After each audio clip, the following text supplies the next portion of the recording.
You're using a new thing over there. Yes. It's all lit up. Yes. There's way more lights on it. All kinds of colorful lights. It's so we got a new podcast recorder. It's a Rodecaster Duo. I sound very different. What I've noted so far. You think? Do you like it better or worse? What do you think? It's just different. Just different. I'm having trouble getting used to it. Yeah.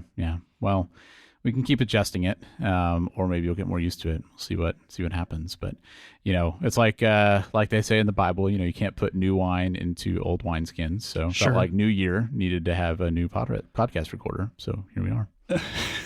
Daniel, we've been doing this podcast for like 3 years. Yeah. This is the first time we've gotten a new podcast. Second time we've gotten a new podcast recorder? It is the second time. Yeah, we started with I think we started with my Zoom H5. Sure. And we switched to the Zoom PodTrack P4 because the big advantage there was that it had independent headphone outs. So we could adjust our volume, independently. Mm-hmm. And that thing was great. I mean, it was like $150 and it has four microphone inputs. Mm-hmm. You can record, you can plug a USB into a computer if you want to like pull somebody on Skype or Zoom or whatever. And it's been great. But a while back, I found out that it's only 16-bit audio recording, which is... It's got to hurt, doesn't it? It really bothered me. Mm-hmm. And so I get it, Daniel. That was a problem. And I started looking at the Rodecaster Duo. And there were some things that this can do that I'm really excited about. So one of them is that you can plug it with USB into the computer, and you can do multi-track recording into the computer. And so right now I'm also running Logic Pro, which we use to do our podcast editing, and I'm just recording all the tracks directly into Logic. So I shouldn't have to like copy anything from the recorder to the computer, and it also gives us like a backup, recording if something was to go wrong. Nice. So that's pretty cool. And it's just a higher quality unit. Like it's got a really nice large color screen. You can set more sound clips and stuff. Seems to have an Ethernet jack and 2 USB-C ports in the back, and there's a button that says 9-volt, 3 amps. Mm-hmm. Yeah, so the button that you see is the power button. It has 2 USB ports, so you can plug 2 computers into it. If theoretically you could plug your iPad into one of the USBs and you could like play sounds off the iPad. Now that's an idea. I know, that excites you.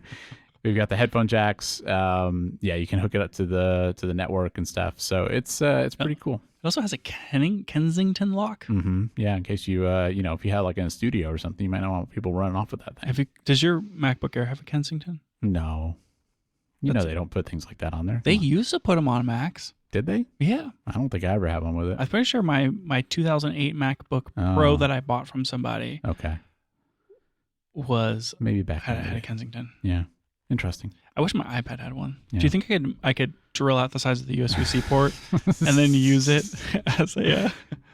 Oh my gosh. Maybe it already does that. I should try it later. Yeah, you should probably try it later. Why don't you do that and report back? I don't think I have one of those anymore.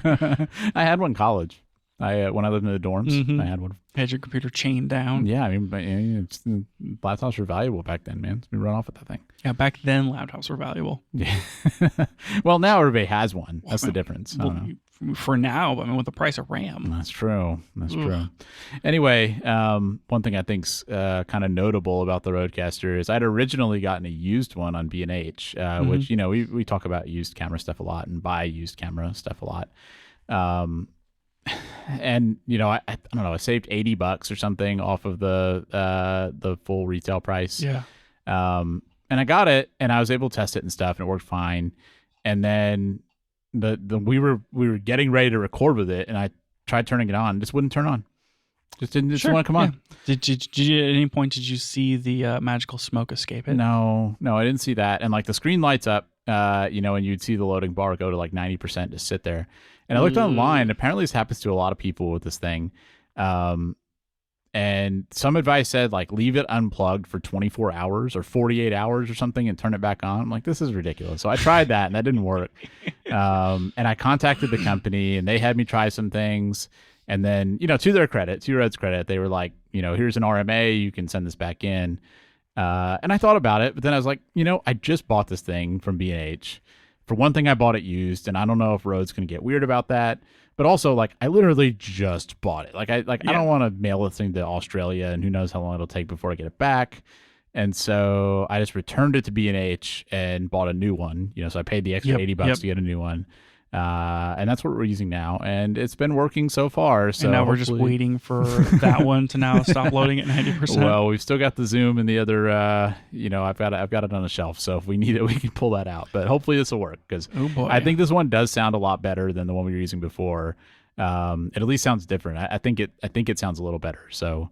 But it's more about the experience. Like, it is nicer to use and stuff. But I mean, it has more lights, that's for sure. It's got like little level sliders. Mm-hmm. Yep. You should turn both volumes for you and me down one smidge for me. You think so? Yeah, just one smidge. You would really like that. I told you, like, they just get louder and louder. I don't know why. Is that? Yeah. Hopefully that'll help. Podcasting puts me in a heightened state, and then sounds become more sensitive. Yeah, it's true. Let me know if that sounds a little better for you. It's probably fine. Yeah, I'm sure it'll be all right.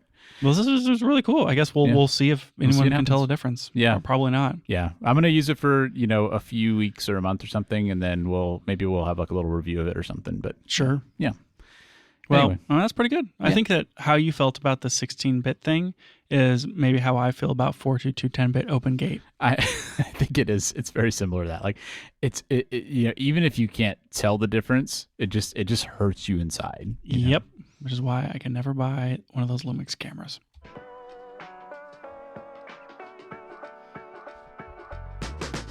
Welcome back to the Camera Gear Podcast. I'm Daniel. And I'm Lucas. And we're here today to talk about the gear, software, and techniques we use to shoot photos and video. All right, Daniel. New year, new restructuring of Patreon, question mark? Yeah, so we decided to make a couple of changes. If you've been listening to the show for a while, you probably remember that at some point we added a Patreon. And in a lot of our episodes, we've had, kind of like the little pitch of, you should join some Patreon. But we decided to kind of overhaul that a little bit and maybe make it, more appealing. More appealing. Yeah, I think we found some ways that we could offer some stuff that we think that regular listeners of the show would really appreciate. Yeah, something that's maybe more than just like, give us money for no reason. Exactly. Yeah. So we also repriced it at some point. I don't know if everybody is aware of that. I can't remember what we started at, but regardless, I think we started at $75 a month. Well, I wonder why nobody signed up. Anyway, so the Patreon is $3 a month. Wow, what a savings! Yes, major discount. But yeah, it's $3 a month. So it's what, like half the price of a coffee. So it's pretty cheap, and it does really help us keep the show going. We want to be able to keep doing this, but it does cost money to host it. And for me to buy fancy new podcast recorders and et cetera. So, we definitely appreciate. Yeah, it's mostly the podcast recorders, isn't it? No. The hosting stuff does add up. Like, between having like a domain name, paying the podcast host, we have bought like some audio plugins and stuff to hopefully make the show sound better. So some of that stuff that's like one-time cost, but the ongoing monthly stuff, it does add up over time. Yeah. So it really helps. But as far as what we're adding. So what's some of the stuff that we're going to do we're going to put the entire show behind a paywall. No, why would we do that? We want people to listen. It'd be a terrible idea. It would be terrible. But what we are going to do is, a lot of times we record this show, I would say on average a week in advance. And especially for news and stuff, it's kind of like by the time the show comes out, like I'm sure everybody notices, like, oh, this camera came out and they didn't talk about it for like a week or more. Why are they talking about rumors of a camera that was announced yesterday? Yeah, exactly. Mm-hmm. It's just the reality of like how producing shows like this works. But what we're going to do is start releasing basically an unedited version of the show pretty much as soon as we record it. So, same day, next day, that kind of thing.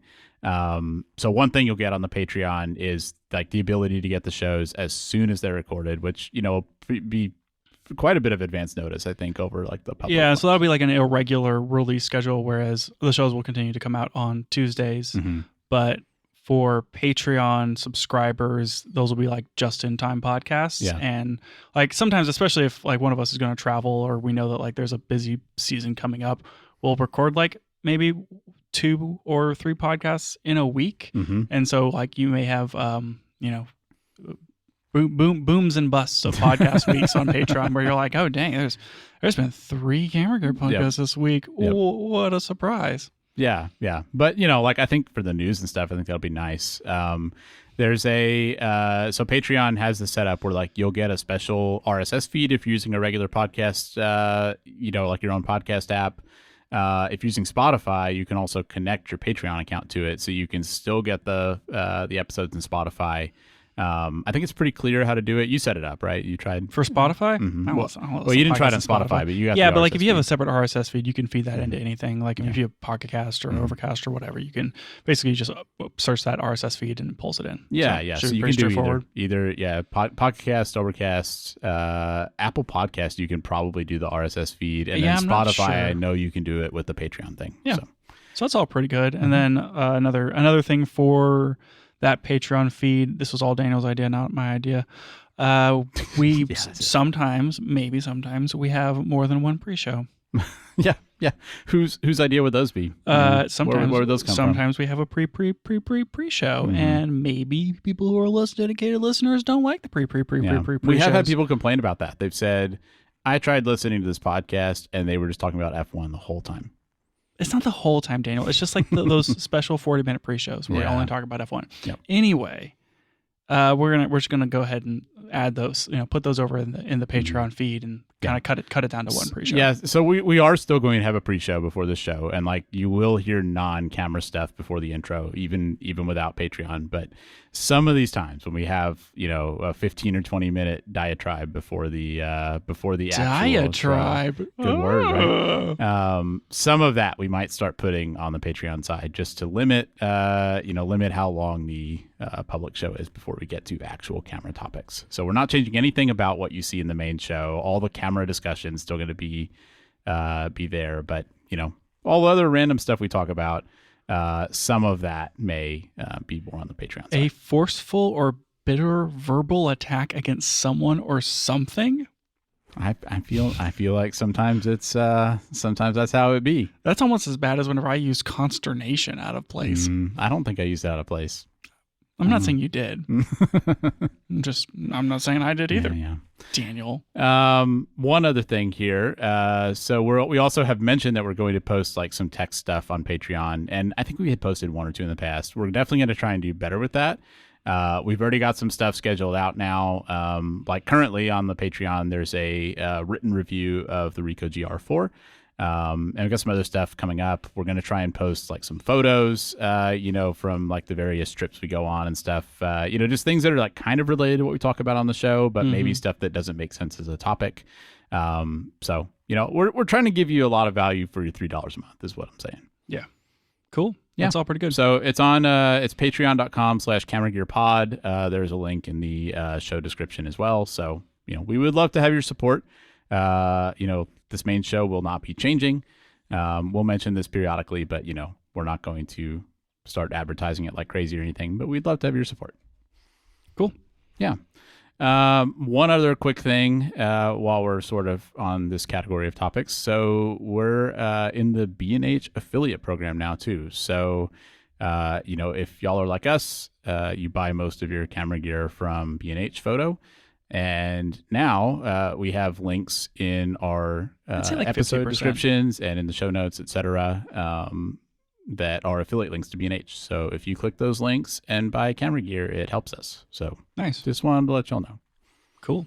Yep. That's it, Daniel. Are you done with the plugs? I think we're done with the plugs. What, have we been recording for an hour yet?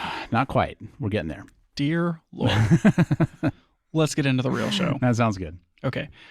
So, are you up to speed on this whole like Kodak Chimera thing? Man, somebody showed me a picture of one the other day and said, "What is this?" And I said, "I have no idea what that is." So I was glad to see this on the show notes. I saw it advertised to me, oddly enough, on B&H, and I was like, "Don't know what that is. Seems weird, but I should look into it." And I never did. And then I later learned that this was like the hottest craze during the holidays.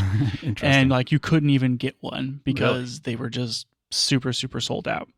They are tiny little keychain cameras that run maybe $45 American or so, depending upon what you're getting. Okay. And they come in 7 random colors. 6 of them are common. One out of 6 chance that you're going to get one of the regular colors. And then they have a clear one that is a 1 out of 48. Oh. Because clear is way cooler. For sure. I mean, like have you You know how Nintendo used to do like clear everything? Mm-hmm. Why did that stop? Like, why did we stop getting cool, clear electronics? Daniel, it's because by the time, whenever everybody realized that the clear plastic yellows, they stopped. That's probably true. They knew that the market was going to tank for transparent electronics when the yellowing started, so they just stopped making it. Yeah, they really they tapped that well dry, and then they couldn't do it anymore. Mm-hmm, exactly. There was a clock on it always. But for something like this, where it's kind of like a cool, like vintagey looking camera anyway, it might add to it. Yeah, I mean, looking at the colors, these are all incredible. I would be happy with anyone. Obviously, I would want the clear one. Them being $45 is kind of to the point where I don't think I would buy like 5 of these things. But maybe they think that someone's gonna like buy 5 of them, or maybe they want them to move on the resale market. I don't know. Mm-hmm. This is something like, it looks similar to something that they used to make. It says 1987 for some reason on the side of it. Mm-hmm. Don't know why. I probably should have figured that out. Anyway, they're like like super tiny keychain cameras. They have interesting. They're tiny. I don't know how else to describe it. Just like really small. Yeah. You put them on a keychain. It's really cute. It's really cute. They have the equivalent of a 35 millimeter lens. Okay. It's unclear in that like some of the marketing material says it's a f2.8 equivalent, but the lens says f2.4 on it, and then they advertise the lens as a 35 millimeter f2.4, but it's a 1.6 megapixel 1/4 inch CMOS sensor. Oh, geez. So that's a small sensor. It's not a 35 millimeter lens. It's like a 6 millimeter lens or something. Yeah, it was so I don't know if it's f2.4 equivalent. Yeah. If it was f2.4 equivalent, that means that lens is like 0.8 aperture, which that doesn't seem real either. Yeah. So my hunch is that this is an f2.8 actual 35 millimeter equivalent, which I always find the advertisement of focal lengths for crop sensors to be the most opaque thing. Yeah. And I find it a bit annoying. Mm-hmm. Like, just tell me what it is. Yeah. Tell me the exact focal length and the exact aperture. And if I want to figure out how sucky that is, I'll do the math. Yeah. I mean, that's always been annoying on phones and stuff too, because they'll say it's an f2.8. And you're like, I don't know. Yeah. You're like, sure. I don't know. I mean, but it is, right? It is an f2.8 on a phone, like 1.7 or whatever. Yeah. Yeah. So anyways, this thing will shoot the equivalent of about 35 millimeters, which is a good normal focal length. Mm-hmm. And it's got a rechargeable battery. You can put a micro SD card up to 128 gigs in it. But these being 1.6 megapixel photos, I do not recommend putting 128 gigs. Unless, you take photos forever. You have more photos in that thing than I have on my photo library, that's for sure. Optical viewfinder, and the pictures are terrible. And that's it. You take terrible pictures. You can apply super fun filters, like there's little frames that go around it. Like they're like, I love Kodak or whatever. You can do these really wild monochrome color profiles. Ooh. Where it will you take a picture like it's black and white, but it'll be like yellow and black or red and black. Huh. And so it's like this really wild stylized, monocolor type photo. Very, very fun. Very fun. I think it sounds kind of cool. Yeah, it's like it's literally a toy camera. And anything will take infinitely better photos. You could buy film, a cardboard box, and do a pinhole camera. It would take better photos than this thing. But you can't put that on your keychain. You can't put that on your keychain. This B&H overview for it says you can shoot video, but I can't find any other reference saying that you can shoot video. Definitely don't shoot video on it. You don't think so? Don't shoot video on it. So you don't think we should use this for our next? I think Petapixel has a review of this where they did shoot some video on it. Real bad, Daniel. Okay, but it can shoot video, is what you're saying? Yeah, it looks like you can. Yeah, 30 frames per second. Real bad. The AI overview on Google is saying expect a distinct lo-fi grainy quality, 1440 by 1080 at 30 FPS with lots of compression, rolling shutter, and shaky footage. It's real. Wonderful. It does have. What do you think of this? It says it has a lack of stabilization. So keep it still or use a tripod. I didn't think about the fact that it has a tripod plate on the bottom of it. Does it have a tripod on the bottom of it? It does have a back screen. It does not have a tripod plate. I so think you have to use just set it on the tripod. Gaff tape it to the tripod. Yeah, sure. Perfect. Okay, sounds great. So yeah, this is just like super fun. I think so too. Like honestly, I want to get one of these just to keep it on the shelf. I mean, I would shoot pictures with it. They look really appealing. I mean, I don't know if I would shoot pictures with it more or less than I'm shooting with the GR3. It's not really taking a lot of pictures with that, I'll tell you what. Yeah, interesting. Has that surprised you? I mean, I kind of had it out. I mean, I have it like right here in my hand. Turns out. I don't know. I think that part of it is that I haven't finished my photo backup workflow, and so you don't want to take too many pictures. I haven't had a chance to play with the photos. That's Anyways, reasonable. Point is, I think we both need these Kodak Charmeras, which turns out here in my bag I don't have them. That would have been too perfect. I've got all 7 of them right here. Yep. Yeah, I mean, like, honestly, $45 I think is about the limit of what you could pay for something like this for it being kind of like on a lark. But I think it being under $50, I feel like I might order one of these today. Like, I think it's kind of cool. What is your overall take on toy cameras like this? Because I think we've seen it before with a few other things where I'm trying to think of another example just offhand. Well, does the Camp Snap count? Yeah, something like, Camp Snap would be maybe similar. Mm-hmm. Did you see it came out with the Camp Snap Pro? Yeah, I did see that. I think we have it on the future show. That's coming up later. Yeah. Anyway, what do you think about these toy cameras that are like they take photos? Mm-hmm. You can go shoot all your memories with these things. Like they have a certain look and a certain feel. They're maybe not for like they're not good pictures. Yeah. But what do you think? I really feel like if I'm thinking about taking pictures of memories and stuff, like I'm at family Christmas, I want to take pictures of Christmas. I just feel like I'm generally going to want something higher quality because I try and think, 20 years from now, I'm going to want like everything's gonna be like such high quality. It's like I'm gonna want like all the quality I can get, and anything I take now is still gonna look vintage in 20 years compared to like whatever other people are, whatever cameras are current. Yeah, and instead of them being like 3D rendered images in your Vision 12 Pro. Yeah, exactly. So I think from that perspective, like I don't think a toy camera is a replacement for a real camera, but I do think they're kind of cool. And I think that sometimes it can bring back a little bit of like the joy of photography of just like, oh, I'm just going to take this cool little thing with me and it'll be kind of fun to pull out and take pictures with. And then like, honestly, if you pulled this thing out at a party or something, like people are probably going to get so excited about it because it looks cute and it's like unusual that you're probably going to get like cooler reactions from people if you take their picture than you would if you just like pulled your phone out. I mean, if I had like a get together or something and I just like threw a few of these down, it'd be cool to see if people took pictures with them. That would be interesting. Just like spread them out and see what happens. Like wedding disposable cameras. Yeah. You never know what you're going to get with those. That's always a bad idea. 100% of the time. Yeah. Because when you have to get them developed, it reminds me of like when I would go to camp as a kid and I would bring a disposable camera. Yeah. I was not taking pictures of like, oh, I'm going to remember this one. And like, these have to be good. I was a kid taking pictures, which means they're all bad, but also like, that's what camp memories look like to me. For sure. And I think that in some cases, when you take all the pressure off of like, I have to capture this moment and it's literally just for fun, I think that's when you get the pictures that you care about the most. Yeah. And it just turns out that the pictures you care about the most are 1.5 megapixels. Sometimes they are. I mean, it's funny because it's like we talked about the GR cameras recently, and I mentioned earlier, like I posted a review of the GR4, and you're using the GR3X now, and that feels kind of like in between this, where that actually does take good pictures, but it's still really small, and I feel like it kind of fits that same thing of like, it just gives people a different feeling when you pull something like that out rather than pulling out your phone. And I think just having a camera like that, in your pocket, at least for me, makes me a little more likely to want to take pictures just because like it feels like I'm doing photography rather than like snapping a photo with my phone. So I don't know. I kind of think you may like opportunistically take pictures more of something like this than you would otherwise. I don't know.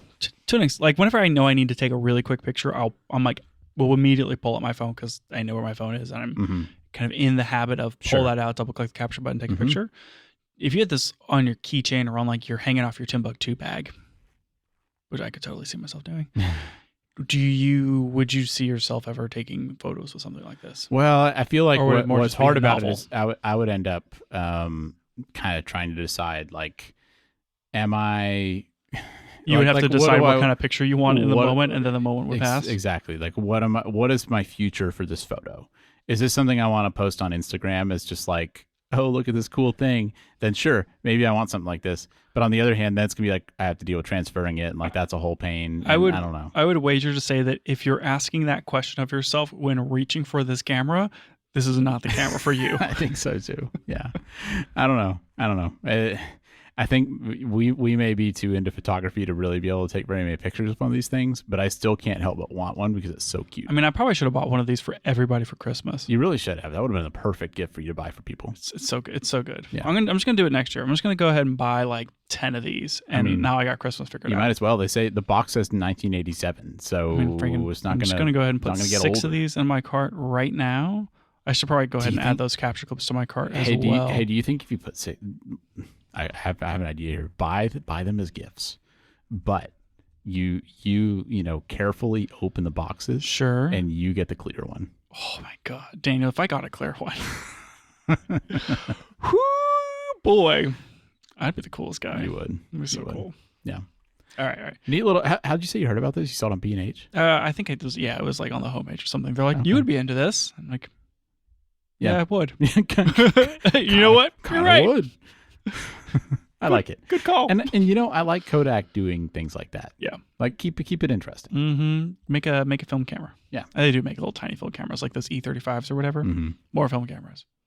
Reminds me I need to fix my Pentax 17. Yeah. You haven't sent it in yet, right? I still haven't developed the photos. Did we figure out that the precision camera that fixes these things is not the precision camera that's in Austin, Texas? It is not the same precision camera. That's really frustrating. One's precision camera in video and one is precision camera. And if you look them up online, one has a dash in it and one doesn't. And that's how you tell them apart. Wow. Okay, then. They're just where's the other? Where's it's in the like, Ricoh precision camera? Like Idaho or something, or Ohio, or just Midwest. That's frustrating. It's fine. I'm going to send it in. I'm going to pay the money. I'm going to get it done. Mm-hmm. Okay. You mentioned the GR3X. And so far in my time with that camera, now that I've had unobstructed, uninterrupted time with it, like there's just a few things that I've noticed that we haven't really talked about. Yeah. Well, I mean, that's why I let you borrow it, because I knew that you really put cameras to their paces. So I was curious what you don't ask me how many times I've dropped it. Well, the whether I ask that question will depend a lot on whether you decide to buy it from me. Yep. Anyways. All right. You can replace the stupid little ring on the front, because you can adapt lenses and stuff to it, and so it has this little like magnet snappy-on ring. You just swap that out with a different color. Yeah. I don't know why you haven't, Daniel. I mean, I've already bought in 3 different colors. Have you actually bought one of the colors? No, but I'm like this close to pulling the trigger on it. I'm like, should I go ahead and just? You know what? Honestly, I think it looks really cool with the color, and the only thing that stopped me so far is that I do like how unobtrusive the camera is when I pull it out, because it's all blacked out. And if you had a color ring on it, it would draw a little more attention. So it depends on what you're using it for, whether that's a plus or a minus. Have you met me? Yeah, I'm putting a gold ring on that thing. If I like it, then I better put a ring on it, Daniel. That's my understanding of the rules. Second thing that I would put on it if I liked it is a flash. I want like a tiny one of those like Kodak's like a 30i or whatever, like on camera flashes. That would be super fun. That would be perfect for like that disposable camera party look. Yeah, I mean it's still in vogue, Daniel, from what I can tell, and so I'm gonna live that life as long as I can. And then the other thing is that I was trying to do some one-to-one comparisons with exposure from my XT5 to the Ricoh. And for one, I had to like get the metering modes to match, but like depending upon the exact framing and what metering mode it was, I was shooting really low light, like just lamps. And like the XT5 was doing like 23 millimeters and f2.8, and the ISO was like, I don't know, 6,400 or so. So like that's kind of the exposure I was sitting at with a 1/40 shutter speed. Okay. So real slow shutter speed and still like ISO 6,400. What I found is that if I set them both to neutral exposure and I tried my hardest to get the framing exactly the same put them into the same like multi photometry settings, it was off like quite a bit because I had one accidentally set on single. And if you use face detect on the XT5, it uses the face location as you can't control your photometry settings on a Fuji when face detect or like subject detect is turned on. I guess that makes sense. It just locks it out. So I had to make sure like that was off, and so maybe like it's not exactly 1-to-1 because it was doing like dog detect whenever I was doing these tests, because of course I was shooting pictures of my dogs. Because that's all you ever shoot pictures of. Anyways, the point is, it seems to me that the GR is shooting somewhere between 1/3 and a full stop lower exposure than the Fuji in almost every low light shooting case. And I thought that was interesting, and I didn't know if it was a matter of they're trying to drive the noise down, or Fuji generally tends to overexpose for brighter images. But something with the algorithms of how these things are determining their auto exposures is the GR is just underexposing. And I just thought that was really interesting because I feel like sometimes on my Fuji, like my images are maybe a little brighter than I want them to be. And I'm like, oh, well, like let's go ahead and pull that down a little bit to kind of make it a little more contrasty and get those colors a little punchier. And now I'm wondering, like, I don't know, am I going to like the GR photos that are underexposed, or am I going to like the Fuji photos that are the same, like what I've been shooting for the last 7 years or whatever? Interesting. Yeah. So I don't know. I think that shooting with a different camera brand is going to be an interesting thing for me to get a feel for how it's doing those auto exposures. And I think that that's maybe something we don't really talk about much at all, is like, yeah, like you can jump between camera brands for like specs and that sort of thing, but all of these cameras have their own auto exposure algorithms for how they're deciding to treat shadows and highlights and where they're going to let things clip and what photometry settings are you going to use. And you can have a Canon and a Sony or a Lumix and set them all up with the exact same thing, put them all in auto exposure, like aperture priority, because I know like a lot of us shoot in aperture priority or like shutter speed priority. And like they could just take totally different exposures, all different by like 1 or 2/3 of a stop. Yeah. And so you kind of have to decide like, where does my camera shoot, and do I need to ride that exposure value to get it tuned into the images that I want? Yeah. Yeah, that is interesting. I know on the Panasonic, like on the S1 II, I can actually like calibrate the exposure compensation. Like you can basically tell it to always expose like a stop bright. And I mean that adjusts like the meter that you see. Like if you put your dial on like +0, you can make it so that that's actually like +1. And oh, really? I wonder if you can do that on either the Fuji or the Ricoh. That is not it's like a calibration thing. Dan, I've looked at every single setting in that Fuji camera. I don't know if there's a setting that does that. Yeah. But now I'm curious to look it up. Yeah. Because that feels like one of those. Like Panasonic has a lot of settings like that where it's just like, here's this weird one-off thing that no other camera brand is doing, and like calibrating your EV just seems like something that they would do. Yeah, it does. It feels very Panasonic. But, it reminds me that there's a setting in those Canon cameras where you can make it so your aperture moves in finer than 1/3 stops. Where it does or doesn't? It does, where you can have it move in increments cool. that are less than 1/3, which is kind of fun. I wonder if Panasonic does that. I know you can do the shutter speed like that on the Fuji, but I don't think you can do the aperture unless you set it to auto and then move it to a wheel. Yeah.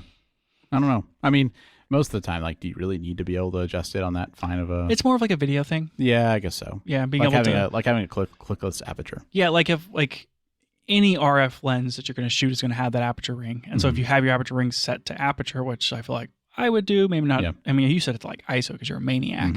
But if you were able to do finer increments, it's effectively giving you like closer to a clickless aperture experience. Yeah, kind of. Which is something that you may want for a video. So true. It's cool. Kind of cool. Nice setting. Yeah. Anyways, speaking of Canon and other cameras, my topic for today, which we are deep, Daniel. This may be the only topic that we get to. Yeah, we'll see what happens. So we'll see if we even get to this next thing that might kick the next episode. But we recently talked about the R6 Mark II, and we talked about the A7 IV, and then earlier last year we talked about the S1 II and the S1R Mark II. Yes. And all of those were heavily discussed in our Camera of the Year episode. And I was thinking like, hey, maybe this is a good time to like take a small step back and consider the R6 II, the Z6 II, the S1, and the A7 IV. Interesting. As like a exit review kind of thing of, these cameras are all somewhere between 6 and 3 years old and they're on their way out. They've been replaced. Yeah, and like some of these are still for sale. Some of them aren't still for sale. Like they're either going to be, this is the cheaper version that Sony's going to sell for the next 14 years. Because I'm pretty sure Sony still sells A7 IIIs, brand new. Yeah. Interesting. Anyway. It's a very Apple-esque approach. Yeah, like Sony's going to just keep selling forever. But Lumix, you can't buy an S1 new. You just can't. Probably a good thing at this point. Yeah, and so like some of these are like not going to be for sale. Some of them are going to still be for sale. Some will be like the cheaper. But either way, these have all effectively been replaced with newer cameras. Yeah. And I'm kind of curious, like, have they held their value? Are they still good cameras? Would you recommend these cameras to anybody? Which one of these is a really good deal now? Because it's like you can get it good price used or on sale, or which one of these should you just not buy? Were there any controversies for these cameras that like were deal breakers for them that maybe were solved or weren't solved, or did, like if the XT2 was on this list, I would have been like, they added 120 frames per second modes to that camera. It was crazy. Look at these firmware updates. Like maybe we could talk about some of that. So I just, let's kind of maybe dig through and see what we think. Sounds good. I'm going to look up how much a Sony A7 III costs new, by the way. You can get a new Sony A7 III for $1,500 right now. Gosh, that's still so much money. Do you think that's still worth it? No. Maybe. Yeah, pretty questionable, I'd say. For video, I think it's still passable. Yeah, except for the 8-bit. I think that you can get a better video camera for $1,500 from multiple manufacturers, Nikon and Lumix particularly. Maybe even Fuji. Maybe even Sony. Definitely Fuji. So I wouldn't buy it for video, but if I was looking for a full frame mirrorless camera that was E-mount, that was $1,500. I don't know. I can't see it. Yeah, I don't know if I would recommend this to anybody. Yeah. Where do you want to start? Okay, let's start with I'm just going to go in order here. So, have they held their value? Have they gotten cheaper? And we're just going to go through each one of these. Sounds good. Okay, so the Canon R6 II, because we always start with Canon, is $1,999 right now. So it's $2,000. Okay. And I think it came out at like $2,600. Right. So they've cut about $500 off. The R6 III is essentially taking its place in the lineup. Yeah. And it's a $2,000 camera, brand new now. You can get them used for about $1,800, $1,850. So not bad, honestly. The used market is still pretty hot. The R6 II has not lost much value. Yeah. Interesting. I would expect that if you were going to sell this, you could probably still sell it for over $1,000. I would think so too. Used. So, and I remember when it came out, I mean, it was a pretty good camera. Like, I mean, it was kind of like the original R6 was okay. And I mean, it was decent. And the R6 II, I feel like, was a big step forward. Am I remembering that right? You are remembering that right. The R6 Mark I was a little weird in that previously Canon only had one mirrorless camera, which was the EOS R. And then they started spreading out the line with the R6, the R5, and R7. And when the R6 came out, in order to start differentiating the line, they took some features out that were in the EOS R. I remember that. And it felt weird because the EOS R and the R6 were basically the same price point camera. And they took away features in order to differentiate the lines. And it was like, it was just like a little weird whenever that happened. The R6 II, when it came out, was like the first and only at the time full frame camera that could shoot uncropped 4K 60. Similar to the R6 Mark III being one of the few cameras that can shoot uncropped 4K 120. Canon has, because they own the whole stack, Sony, because I mean they do their own sensors and the whole thing, like they can just be faster for some reason. I do think the R6 II, I mean we'll get in, maybe we can talk about it a little bit with the controversies, did have some like overheating issues. There's a lot of people who had those cameras like lock up or like freeze and they had to pull batteries. And there was some goofiness with the R6 II when it first came out. I assume a lot of that kind of either was fixed or people sold them and got rid of them. I know that there's a number of people that I like, YouTubers and that sort of thing, that were on the R6 II and then they just left it. But overall, from like a spec standpoint, I think the R6 II is still pretty competitive. Yeah, the 4K 60 is pretty compelling. It can do 422 10-bit. I can't remember. Can it do that on the 4K 60? Maybe it can. Yeah, maybe it's probably 420, but I'm not sure where they dropped the 422. Yeah, I know that for a while there, and I think the R6 II included, you couldn't shoot 10-bit if it wasn't in log. And they weren't putting C-Log 2 in any of their consumer grade cameras during this time. Log 3. Yeah, so it's C-Log 1 and C-Log 3, both of which are a little restricted on the dynamic range. And C-Log 2 is notably less flexible than something like S-Log 3 from Sony. It's maybe a less preferred compared to C-Log 2, which is a more flattered, better dynamic range type profile. So I think from a video perspective, there were some caveats in the R6 II where it's like, yeah, you can get 4K 60, but if you want 10-bit, you have to use these other modes, and like they didn't quite have all the log profiles that we would want. So there was some gotchas still. I think like the R6 III, they basically took away most of the gotchas. But for $2,000, I think that there's still enough value there that is a reasonable price for that camera. I think so too. It's 24 megapixel sensor for photo, dual card slot, UHS 2 SD. So, I mean, I don't know. It seems the viewfinder's 3.7 million dots, looks like. I mean, I think it's probably still a good camera. I mean, at $2,000, that feels fair to me. I don't know. I could see that still being worthwhile. Yeah. So I think so far the R6 II has aged well. The price is in line with what you're getting. Yeah. And I would still consider recommending an R6 II to somebody. Like if they're wanting a Canon, maybe they have an RP or an R, or maybe they're coming from like a 5D Mark IV and they don't have R6 Mark III money. I'd be like, you could get an R6 II especially used and you'd be okay. You get a used one for like $1,800. It's a pretty good deal. Yeah, if you could find a good deal on a used R6 II, that'd be fine. Yeah. Be just fine. I agree. Especially now that Canon has a good lineup of lenses kind of at various price points. I think that makes it also more appealing. Yeah. And like even for a hybrid video shooter, I think that like, yeah, I think so. I think it still will service just fine for like a 50-50 workflow. All right. What about the Nikon Z6 II? Now this is one I think I don't remember quite as much. So refresh me a little bit on what the deal is to that one. Okay. The Z6 II was kind of a weird one when it released. So Nikon had the Z6, which had a 24.2 whatever megapixel sensor in it. I don't know if that's still the same sensor that's in every camera, that A7 III 24 like it may not be, but I would probably bet that it absolutely is because it probably is. Anyways, it was the same. It seemed to be that whenever they went from the Z6 II to Z6 I to 2, it was like the same sensor. And the new processor, the Exceed 7 that went into the Z9 and the Z8 and the Z6 III wasn't ready yet. And so what they did is they took the same processor that was in the Z6 I and they doubled it. And so they put dual processors in the Z6 II. And as a result, like it was a lot better with like autofocus and that sort of thing. But the overall like single shot image quality just wasn't that much better. Yeah. It felt very incremental over the Z6 I. And I think that a lot of people who were on the one just were not motivated to upgrade because it wasn't enough better.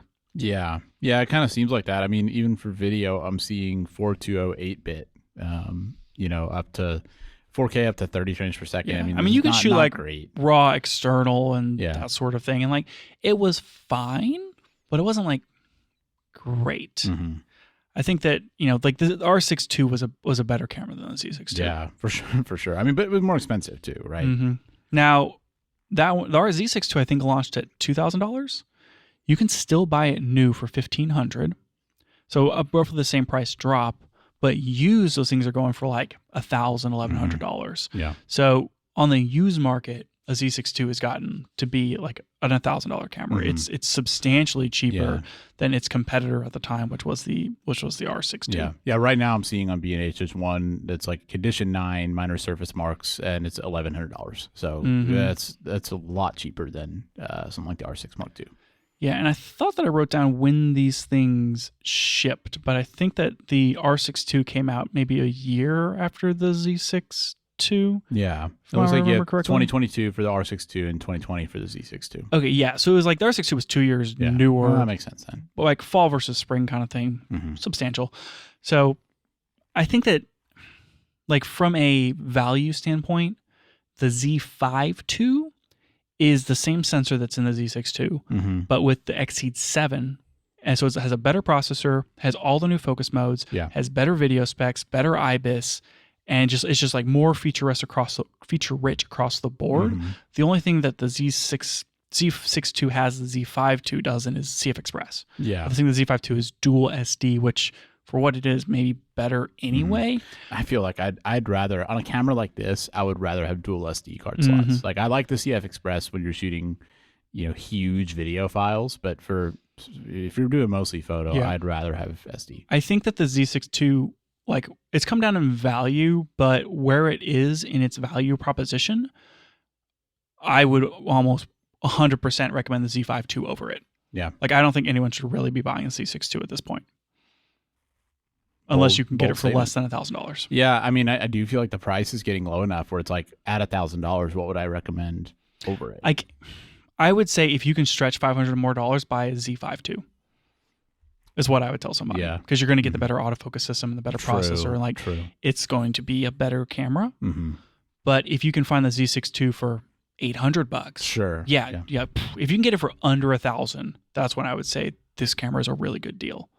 But other than that, I think that it hasn't quite lost enough value from what it was. I mean, it's a 5-year-old camera at this point. Yeah, I guess 6-year-old camera. 2020 doesn't feel long ago, but it really was. Yeah. So I mean, maybe fine at the time. Yeah, even at the time though, like, kind of like you said, maybe a little compromised. And Nikon's newer stuff is a lot more appealing. Yeah, for sure. All right, let's talk about the S1. Not still for sale. This is the Lumix S1. I kind of forgot about this camera, to be perfectly honest. Like I'm familiar with the S1R and the S1H, obviously, but I almost forgot that there was an original S1. You can get it used for $1,000, and it originally shipped in 2019. Wow! And it was, I think the S1H probably shipped that same year. I think it shipped after. In 2020, I bet. Oh, okay. It may have been, it would have to have been 20. It could have been 2019, like later in 2019. Because I think the S1 shipped in March of 2019. Okay. And so I think the S1H came a little bit later. So the S1 may have been the first L-mount camera. Okay, yeah, that is true, which I was going to mention. Kinda but interesting. First, I think we can talk about with the firmware stuff, but the S1 was really interesting in that they improved it quite a bit. It was probably the most improved camera of the ones on this list as far as firmware. They had like a pro video whatever update where they brought a lot of the features from the S1H to the S1. So you could get like Vlog and 422 10-bit and 4K 60 10-bit over HDMI and external RAW and stuff like that came with the S1H. But it was like much later. We're like, hey, here's this great firmware update that makes the S1 more popular. The S1 was particularly interesting in what you just said. It was the first Panasonic L-mount camera. The L-mount alliance was formulated in September 2018. So when this camera came out, the L-mount had only been... Like the L-mount Alliance had only been a thing for 6 months. Wow. And there probably weren't very many lenses to choose from. There was very few lenses to choose from. So 6 years later, L-mount is a complete ecosystem. Yeah. When the S1 came out, it wasn't. Yeah.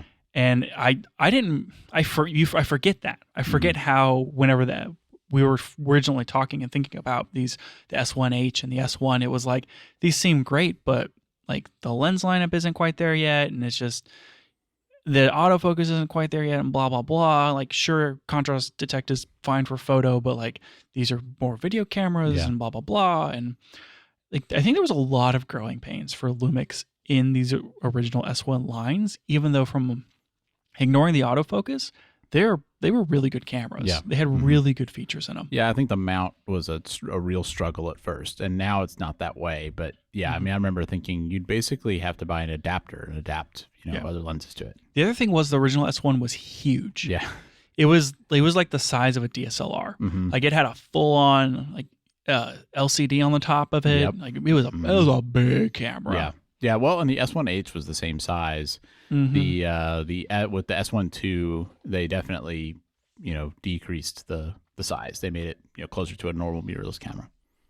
Yeah, so I would say like if you could buy one of these things for kind of like the Z6, if you could find one for like $800, sure, maybe, yeah, but it's like I would rather have an S5 II. Yeah, getting like a decent used S5 II is going to be substantially better. You get the phase detect autofocus, a lot better video features, smaller body. It seems better all around. Yeah, I think that this one has aged out enough that like it's just not a good deal. I mean, honestly, I feel like the only reason it's even in this list is because they have only just now replaced it, which is crazy. Yeah, which is kind of weird. But it took them 7 years to replace it. Yeah, you better really hold on to that. You better really take care of that S1 too, Daniel. I know. They're not going to come out with a new one until 2034. Let's hope it doesn't take that long. Okay, so that's the S1. I'm going to say, I'd say avoid. Maybe not really held its value and not a good deal. Mm-hmm. What about the A7 IV?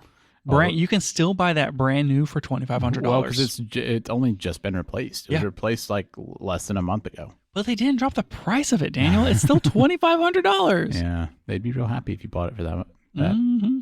They want you to buy it for that much, Daniel. Mm-hmm. It's because it's worth that much if you ask Sony. Yep. I don't know.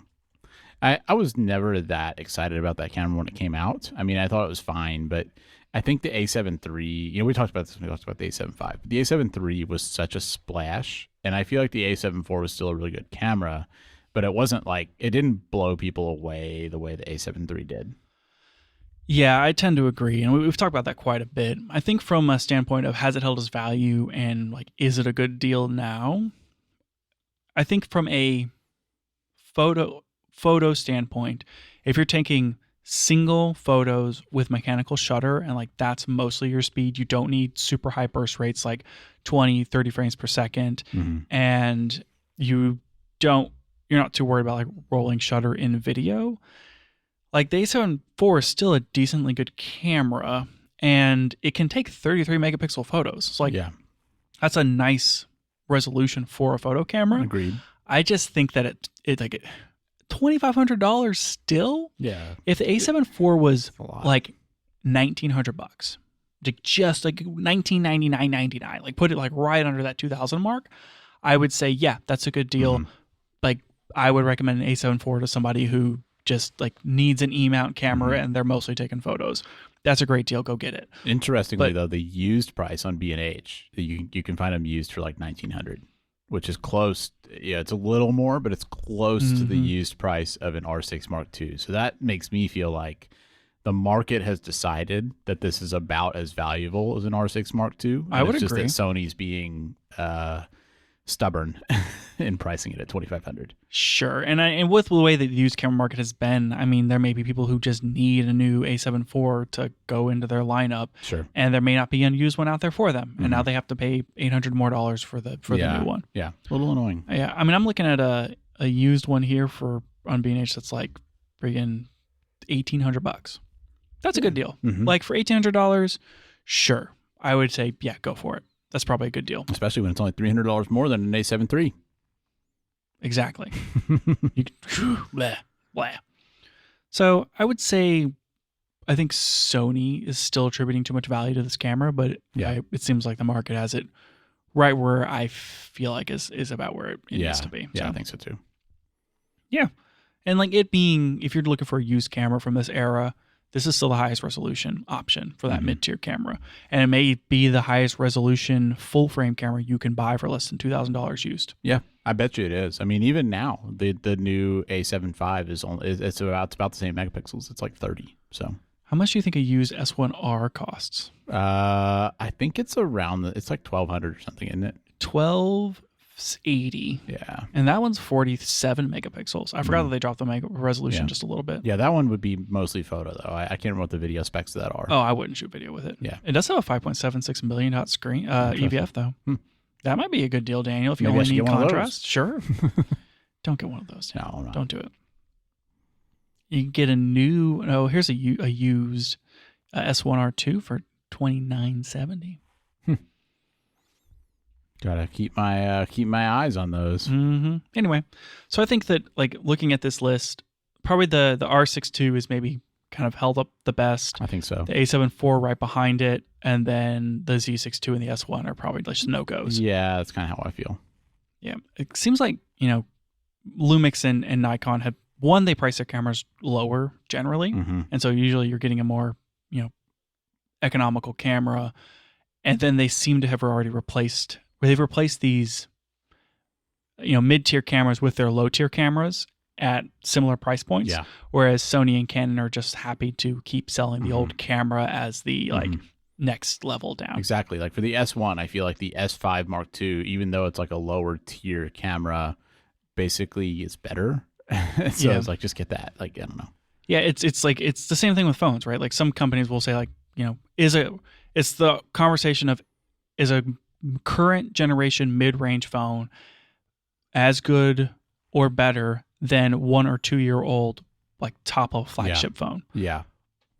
And it's like, I don't know, like, should you buy an A series Samsung or should you buy last year's S series if they're the same price? And like, it kind of depends upon the features and the year and that sort of thing. And I think we're in a situation here where it's like, yeah, maybe it does make sense for the Canon and the Sony, but not so much for the other two. Yeah. Interesting. All right. So like doing a quick recap on firmware, just to like which one maybe had the best firmware support over the last few years. I think that Panasonic did a lot. We've kind of mentioned that to improve the S1 with a lot of like video feature upgrades and like real valuable upgrades to that camera, some of which were like paid upgrades. Interesting they did that. But Canon stayed on top of it with top of their camera with autofocus improvements and battery functionality. They added support for the newer batteries as those came out for the other cameras, which was nice. Yeah. And then I think Sony kind of let theirs sit for a long time. Classic Sony. Until firmware, it was like version 6.0 or something that they came out with, firmware 6.0. And that one brought the C2PA digital signature for photos. And so that was like the big thing for the A7 IV was, you know, a few focus bracketing and autofocus things, but adding the content authenticity was a big deal for those cameras. I was thinking on the A7 IV they added the focus breathing compensation, but I think actually what it was is the A7 IV shipped with that, and then they eventually added it to some of the other cameras. I believe that's correct. Yeah. So they all did some. Yeah, they all kind of like mostly stayed on top of it. I think Sony got the most crap for it, but overall, like these cameras kind of stayed current enough or whatever, with Panasonic probably being the most aggressive with their firmware updates. And then as far as like reception and how these things held up, I mean, Lumix is probably the worst in that like their autofocus just really, really didn't age well. Yeah. The L mount was really young whenever this thing came out.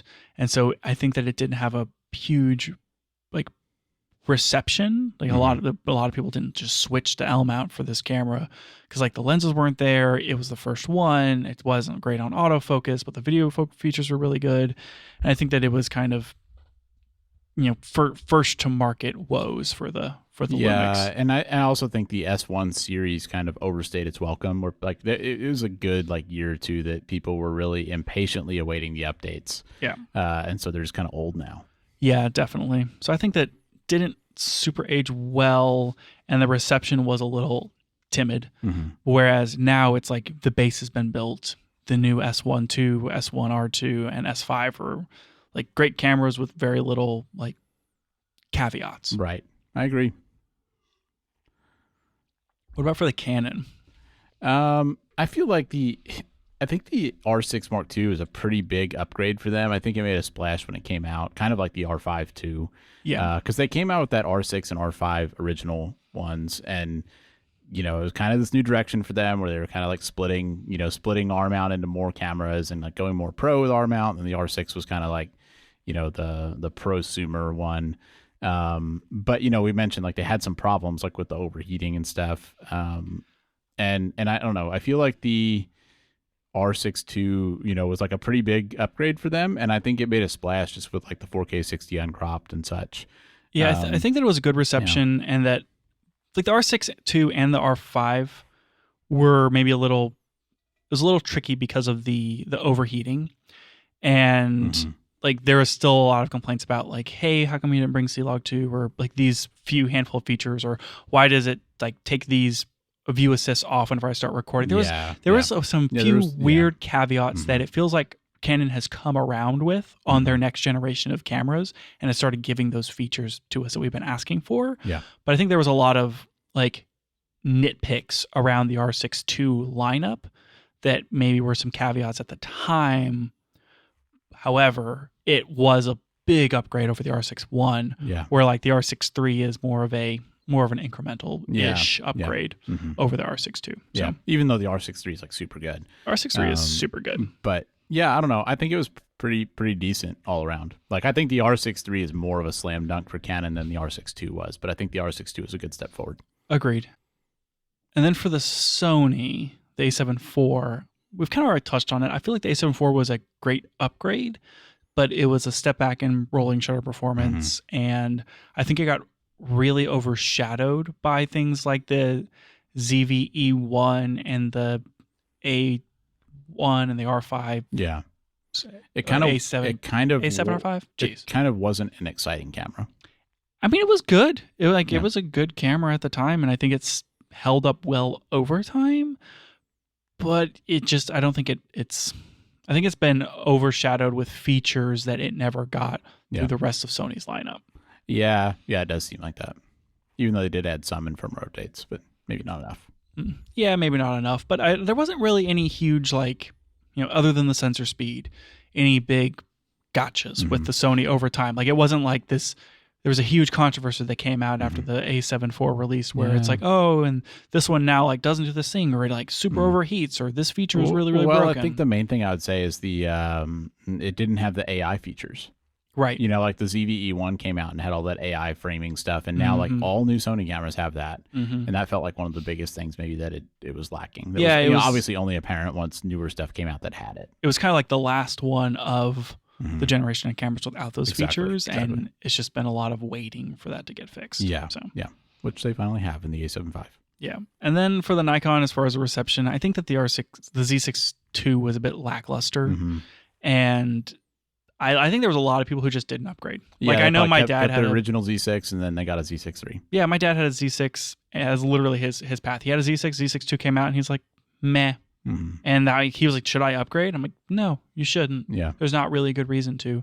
And then the Z6 III was like a big enough reason to make the jump.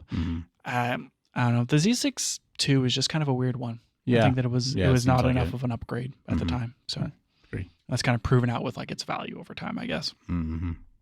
Yeah. So I guess if you questions on like how these things have held up and all that sort of stuff, would you be compelled to upgrade from any of these cameras to the next one? Like if you currently had, and like go through them, but like if you currently had an R6 II or a Z6 II, would you be compelled to upgrade to the next version? Good question. I think of these, the R6 II and the A7 IV, I definitely think the newer versions are better in like important ways, but I don't know. I think the previous ones were still pretty good. I think those are the two that I'm like least likely to upgrade on. I think if I had a Nikon Z6 Mark II, I would definitely be looking at upgrading to a Z6 Mark III because I think it's quite a bit better. And the Panasonic, like the S1, for sure, I would think an S1 II, S1 IIe even, would be a substantial upgrade over that camera. Yeah, and you're kind of picking the ones that are the oldest in the line. The S1 being 2019 and what it is, like even an S5 II is an upgrade over that camera. I would definitely be looking to upgrade from an S1 if I was currently on Lumix S1. And then I agree with you. The Z6 II, it's been 5 years. Like, yeah, there's enough there that it's worth kind of looking to make the jump. Even just the autofocus improvements are that much better. Yeah. So I mean, I don't think it's a coincidence that the ones I gave were the oldest cameras. There's usually not a need anymore to upgrade your camera like every year, every 2 years. Like it's just cameras are good enough, and I mean they are getting better, but they're good enough now that you're not going to have like some major new set of features every year. So it does kind of feel like you need to wait a couple of years to have a really substantial upgrade. Yeah, I feel like if I was on an R6 II, unless I like needed the new burst speeds, which like even on the R6 III, that comes with a caveat. Like you start shooting those high burst speeds, you drop from 14-bit to 12-bit RAWs. So there is some caveat there, and it's like, do I need the burst speeds? Do I want higher resolution? Do I need 33 megapixels? Yeah. I think those are the things I'd be looking at for the upgrade path on that one. And then for the Sony, I think it would be video. Yeah. Where like, do I need improved rolling shutter in video? Do I need like really good burst speeds? And if the answer is no on that, it's like, man, A7 IV will probably hold you over for a little while. Yeah, I would think so. So I would almost think it's like maybe the upgrade from an A7 IV is like a different Sony camera, like the next. Oh, interesting. Like, depending on what you do. If you're like mostly photo, maybe you upgrade to an R6 or something, an A7 R6. So I can see that. Yeah, I think I most agree with you that like R6 II, A7 IV, depending on what I'm shooting, I might be sitting where I am. S1, Z6 II, probably looking to upgrade. Yeah, I think so. All right. Did any of these make a huge difference for the brand in retrospect? I think of them, maybe the Canon the most. We talked about it already, but I feel like I feel like the R6 II was a good enough upgrade over the R6 and was a really good entry prosumer. I shouldn't say both of those, prosumer level R mount camera that like maybe the EOS R didn't quite get people onto, and I don't even know if the R6 would have, but I feel like it really like legitimatized like that end of Canon's lineup. I don't know. I feel like that one's pretty good. The other ones I'm less sure on. Yeah, I would agree that the Canon was, it was a good mid-level camera at the time and really impressive at the time too. And when we forget that like the R8 at the time was the same sensor and everything. That's true. A lot of cuts in values, like one SD card, less buttons, all that sort of thing. But like, how much can you get an R8 for? Is that like a really good deal? I bet it's still like $1,500.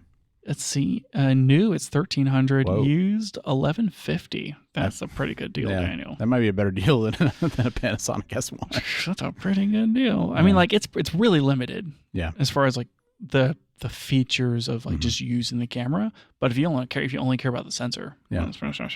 Anyways, so yeah, I would generally agree with you on the Canon. I think that the splash of the A7 III was just so huge. Yeah. That like the A7 IV just never really kind of it was overshadowed. I mean, a lot of people had an A7 IV. Like I think it was a popular camera. It's a great camera, but I don't think it made a difference in Sony's brand the way the A7 III did. And then we've already talked about the Nikon enough. I think that for Lumix, was this not their first full frame camera?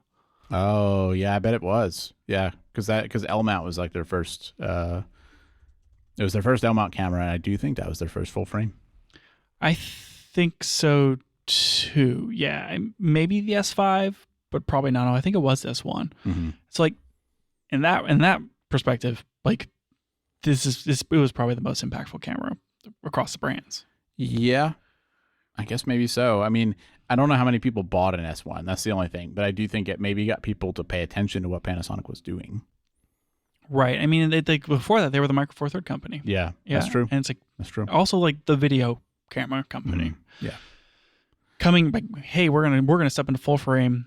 Here's all the video features that you've known from your GH5 that you like love. True. And now here's a full frame version of it. Yeah. I think that they like brought that cachet with them. But you're right. It's taken the whole generation to like build to the point where we are with Panasonic, where it feels like there's starting to be a bit of a resurgence because there's these new cameras. Yeah, I think but, so. Like they couldn't have gotten there if it wasn't for the stepping stone of the S1. That's true. That is true. Yeah, it had to start somewhere. So let's see. Do you want to rank these as they currently stand today? As they stand today, I would say R6 Mark II, A7 IV. I get kind of stuck after that. I think I'd say S1, Z6 Mark II. Wow.